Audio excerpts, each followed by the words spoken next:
My YouTube friends.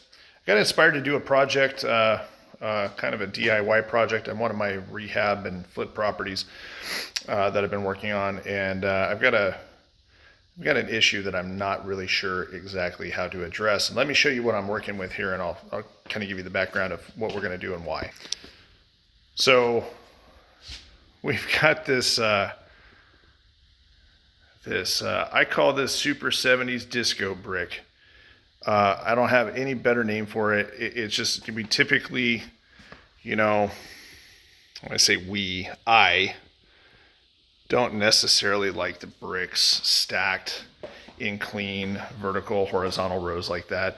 I much prefer to see, if there is brick in a property, that it's got, at least a 30% offset or a 50% offset, so the brick is kind of staggered. I prefer to see used brick if brick is going to be used. And, this wall was completely redone and reframed. There was a wood pass through for this property. This property was built in 1962, so it's had a lot of era-specific things in here that it's just not modern.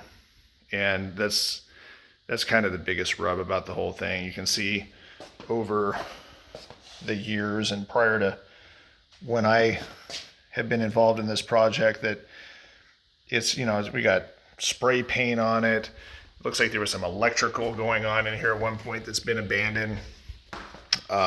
There's the gas line that originally ran in here for the fire assist has been busted off. That's been replumbed. This whole thing is just like a garbage project that just really needs some TLC and it just needs to be redone. So I found some inspiration from another YouTuber that I'll go ahead and credit all of his information and sources in here, forgetting the name while I'm doing this video, but he really inspired me to try to go ahead and do a concrete slab here.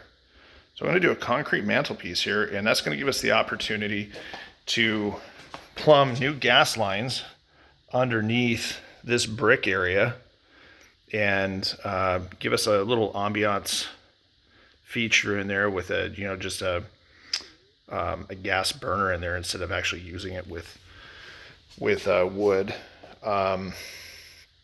This house has HVAC system on it, so it's not like this fireplace is being used for heat as it was probably originally. Now, the original property had gas wall heaters all through it. That's all been taken out, redone.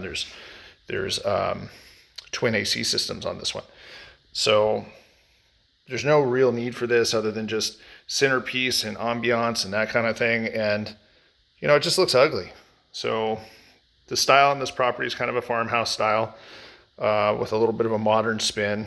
You see a lot of that kind of stuff is kind of trendy and popular now. So it kind of falls right in line with what's contemporary at the moment. So I'm going to go ahead and try to take my hand at doing a concrete mantelpiece here, and then we're going to finish this whole thing out with some different aesthetic elements to really make that farmhouse theme kind of come out. So let's try this. Now, I've never done this before. This is my first hand at trying something like this. The video that I watched really kind of inspired me, gave me a lot of faith that this is simple enough that I can do it myself. I've got the tools, but I don't really work too much with concretes or muds or anything like that. So I really don't know what I'm getting myself into. This whole thing could go completely sideways. I'm really not sure how this is going to end up, but I'm going to video it. If it goes sideways, maybe you can learn from my mistakes. If it doesn't, then, try your hand at it as well. There's really not much in the way of materials for this project. Let me take you outside and show you what we got.